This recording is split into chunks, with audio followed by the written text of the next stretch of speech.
अंदर का नजारा देखकर समझ ही नहीं आ रहा था कि कौन किसको तेल लगा रहा, कौन किसकी मालिश कर रहा। मैं ही पागल समझ नहीं पाई थी कि साला सूरदास सिर्फ आंखों से ही अंधा था, बाकी सारे पुर्जे बराबर काम कर रहे हैं।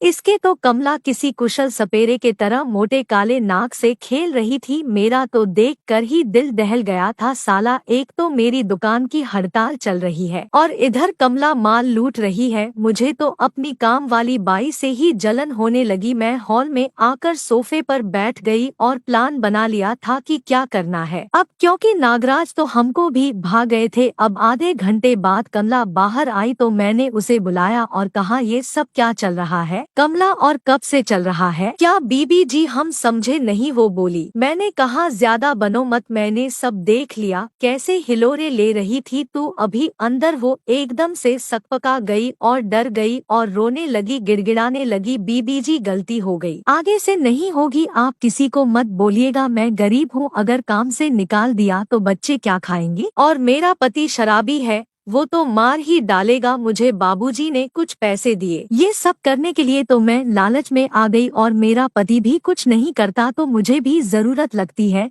तो मैंने भी हाँ कर दी। बीबी जी मैंने कहा, अच्छा अगर तुझे और पैसे मिले तो कैसा रहेगा कमला? मैंने कहा। कमला बोली, बीवी जी मैं समझी नहीं। देख कमला, जिस नाक को तो दूध पीला रही है, असल में उस नाक पर मेरी नजर भी बहुत टाइम से है, लेकिन हाथ लगाने से डर रही हूँ। तू कुछ जुगाड़ लगा, इस काले मोटे नाक को मेरी टोकरी में डाल दे, कैसे भी करके इसका सारा जहर मैं निचोड़ निचोड़ के निकालना चाहती हूँ, लेकिन नाक को पता न चले। कमला बोली, बस इतनी सी बात, बीबी जी कल ही हमला बोल दो ना। मैंने कहा, कैसे? अरे बीबी जी वो तो सूरदास है, उसको क्या पता लगेगा तेल लगाने कौन आया है, मैं या आप? बीबी जी मैं बोली, अरे वाह कमला, तू तो एक नंबर की लपर झंडोस निकली बे, क्या दिमाग लगाया है। फिर अगले दिन प्लान के मुताबिक कमरे में मैं तेल लगाने गई। काहे का तेल लगाना यार, सूरदास तो पूरा हपसी था, मेरा ही तेल निकाल कर रख दिया उसने। काला नाक फन मारता रहा और उसने खूब उधम मचाया। पूरे एक हफ्ते खेल चलता रहा। एक दिन कमला काम पर नहीं आई तो जेठ जी ने आवाज लगाई थी, बहू जरा तेल लगा दो। मैं पहुंच गई तेल लगाने तो सूरदास का तापमान बढ़ने लगा और वो मेरी तरफ लपकने लगा। मैंने बोला, जेठ जी क्या करते हो?